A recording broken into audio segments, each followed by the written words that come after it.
अच्छा, तो देखो हम बायोलॉजी का जो है वो पार्ट डिस्कस कर रहे थे शॉर्ट ट्रिक्स के अंदर। तो देखो पहली चीज़ जो है वहाँ क्या पर है, टेटनस। तो आपको किस तरह याद रखना है, टेटनस एक बीमारी है, ठीक है। ये एक ऐसी बीमारी है जिसको हम लॉकजो बीमारी भी कहते हैं।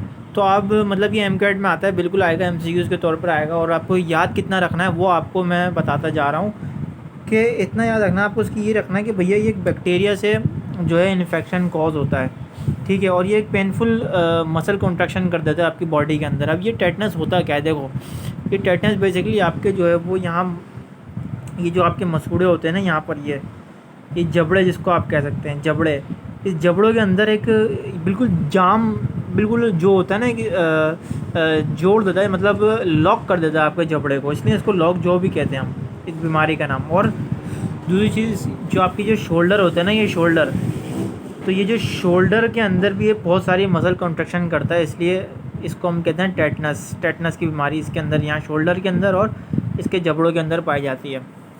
अब देखो यहाँ पर जो है वो पैनक्रियास का बताया गया है शॉर्ट ट्रिक के अंदर। देखो मैंने सिंपल वे में बताया हुआ कि पैनक्रियास जो है वो दो सेल्स होते हैं इसके अंदर, एक अल्फ़ा और एक बीटा। अब देखो अल्फ़ा सेल जो होता है वो कौन सा हार्मोन प्रोड्यूस करेगा, ग्लूकागोन। और बीटा सेल कौन सा हार्मोन प्रोड्यूस करेगा, इंसुलिन, ठीक है। तो ये आपको याद रखना है, एमसीक्यूज़ में आता है। और ये एक बात याद रखो कि ग्लूकागोन जो होगा, ये हार्मोन क्या करेगा, ब्लड में जाके, ये ब्लड में जाके ग्लूकोज का लेवल बढ़ा देगा, इंक्रीज़ कर देगा। जबकि इंसुलिन क्या करेगा, ये ग्लूकोज का लेवल डिक्रीज़ कर देगा, यानी कि कम कर देगा, शुगर कम कर देगा ये, और ये शुगर बढ़ा देगा ब्लड के अंदर, सिंपल अल्फाज में बोला जाए तो।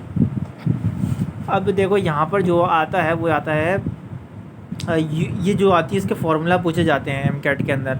तो देखो फार्मूला आपको याद रखना है इसका, यूरिया, यूरिक एसिड और प्रोटीन। प्रोटीन का जो सबसे अच्छी एग्जांपल वो ये है कि इसके अंदर तमाम मिनरल्स मौजूद होते हैं, CH, हाइड्रोजन भी होगा, ऑक्सीजन भी होगा। ये नंबर याद रखने की ज़रूरत नहीं है आपको, नंबर आपको इसमें याद रखने पड़ेंगे, यूरिक एसिड और यूरिया में।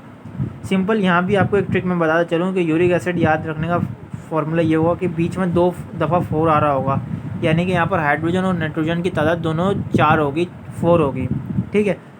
यूरिया याद रखने का फार्मूला ये कि यहाँ पर शुरू में ये मीथेन गैस का फार्मूला आपके सामने मौजूद है, और एंड में N2O यहाँ पर आ रहा होगा, ठीक है।